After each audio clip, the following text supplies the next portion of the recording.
Hi, I'm Kristen Amdahl and welcome back to my studio. We're about to do the first row of the edging. You could absolutely make this all solid, all through the back loop only, and just do the one row of edging and not do any tiers. You've got that option as well. You could also make as many or as little rows of edging as you want, and here's the really exciting part. If you're going to customize the tiers and the edging or any of that, every single row on this pattern is a multiple of 7, and the edging I designed is a multiple of 7, so you can work an even number of repeats of the edging on any row of this shawl. Even if you made this doll sized, it is perfectly, it has the perfect number of stitches on every row to work the edging. How awesome is that? So sky's the limit with all the different ways you can customize this. So let me show you how to do the edging. So we're going to start by picking up our work and working a chain 4, which counts as a double crochet, chain 1, and a double crochet in that same first stitch. Next, we're going to chain 2, skip the next 2 stitches, and work double crochet, chain 3 double crochet, all in the next stitch.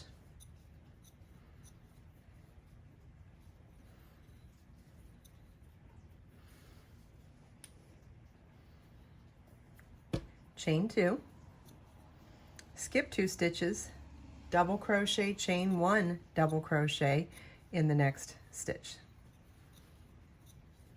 And so our repeat for this row is chain 2, skip 2 stitches, double crochet, chain 3 double crochet in the next stitch, chain 2, skip 2 stitches, then double crochet, chain 1 double crochet in the next stitch. And you want to repeat that all the way across. Okay, so this is what your work should look like at the end of the first row of the edging. Row 2 of the edging begins with a chain 1 and single crochet in the first chain 1 space. Chain 1. Then in the next chain 3 space, we're going to work double crochet, chain 1 5 times,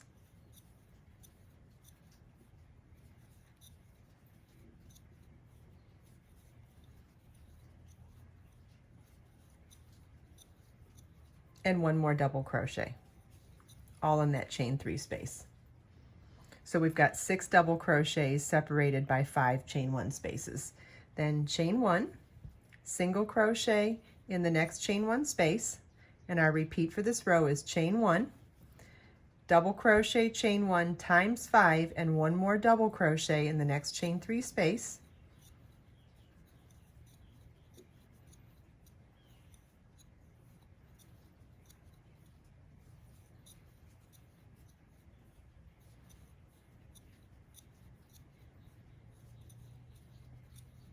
Then chain 1, single crochet in the next chain 1 space.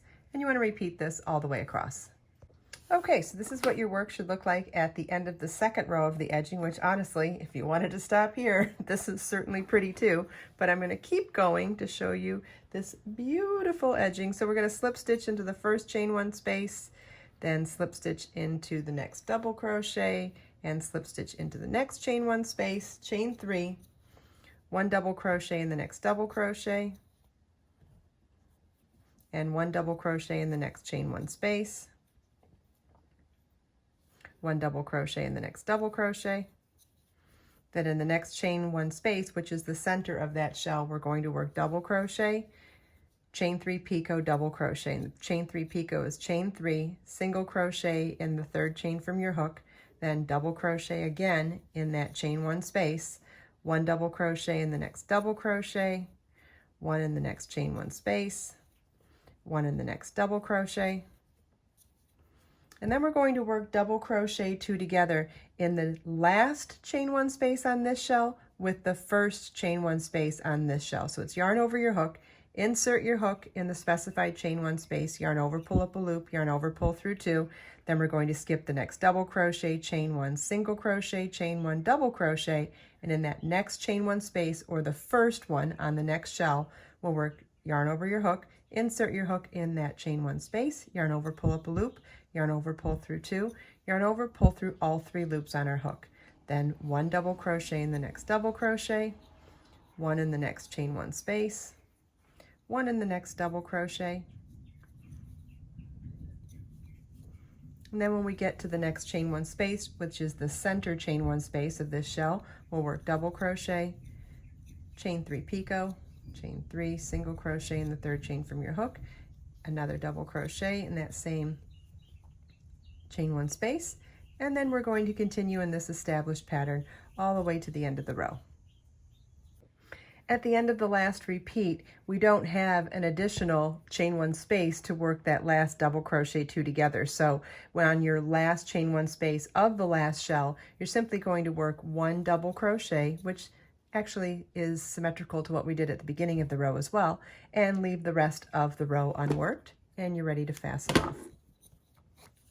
And honestly, once again, not only was row 2 of the edging totally beautiful on its own, but even this way, row 3 of the edging just done on the last row of the shawl is perfectly beautiful on its own if you didn't want to add any more tiers of edging. But if you are going to want to add tiers of edging, they are done exactly the same way. It's the same rows 1 through 3 as we worked for this edging. The only difference is how we get started, and that's by joining our yarn with a slip stitch and working that first row of the edging, same stitches as before, same number of stitches repeated, worked into and skipped as before. All of that is the same. The only difference is that we're working into the surface of a previous row. So let's work into this row here.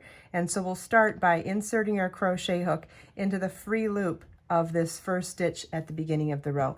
And if you fold your work up like this, you can see that that free loop ends up popping up, and that actually helps you to see it a little better too, if you're having trouble figuring out where it is. So for the first stitch, you're going to slip stitch to join, and then we're going to work row 1 of the edging exactly the same as we did for the first edging, and that's a chain 4, which counts as a double crochet chain 1 and a double crochet in the same chain. Only because that free loop is pretty loose on its own, if we're using it as a guide, you don't actually have to work just into it. So I would grab just another loop somewhere near it just to fortify the position of that stitch. So then we did a chain 4 double crochet for our first double crochet, chain 1 double crochet. Then we'll work a chain 2, skip the next 2 stitches, and then in this stitch, we're going to work double crochet, chain 3, double crochet. So yarn over your hook, there's the free loop. I'm going to grab that second loop right there just to fortify its position. Yarn over, pull up a loop, yarn over, pull through 2, yarn over, pull through 2. If you're fine just working through the 1 loop, that's perfectly fine too. Chain 3, and double crochet again into that same stitch. Chain 2, skip 2 stitches, double crochet, chain 1 double crochet in the next stitch, chain 2, skip 2 stitches, double crochet, chain 3 double crochet in the next stitch. Oh, by the way, this is color lilac and this is color turquoise. I don't know if I mentioned that earlier. Nice fun contrast. And then skip 2 stitches, double crochet, chain 1, double crochet in that next stitch. And so you want to repeat this all the way across. Chain 2, skip 2 stitches, double crochet, chain 3, double crochet in the next 2, chain 2, skip 2 stitches, double crochet, chain 1, double crochet in the next stitch. And you want to repeat that all the way across. Okay, now that we've finished row 1 of the edging for one of our tiers, you can see that it is joined on the surface of a row that's already been worked into. And so not only have you learned how to do that for this particular pattern, but you can apply this to any pattern that you want to make any sort of a tiered embellishment to or a ruffled embellishment to. If you simply work rows through the back loop only, you get this free loop that will give you a great guide to help join into them. But if you don't have that, you could also find a loop or two on any of these given stitches that weren't worked through the back loop only. Like let's say you have an existing project, you could definitely work into the surface to do something like that on there as well. So now that our first row is joined to an existing row on the surface of the crochet, the great news is the rest of the edging is worked exactly the same as we did this one here. So you just want to repeat rows 2 and 3 exactly as we did here to finish this beautiful ruffle. And then keep in mind that you can make as many or as little ruffles as you want to make something that is just this brilliant burst of color like I did, or find something tonal or something that works with any specific theme that you want, or you can do as many or as little ruffles as you want. There's no wrong way for you to be creative. I hope you enjoyed this video. If you have any questions at all, please feel welcome to leave them for me in the comments. And if you check out the video description, I've provided links for everything we talked about in this video. Let us make time to create, share, and inspire today and every day. I'll see you in the next video.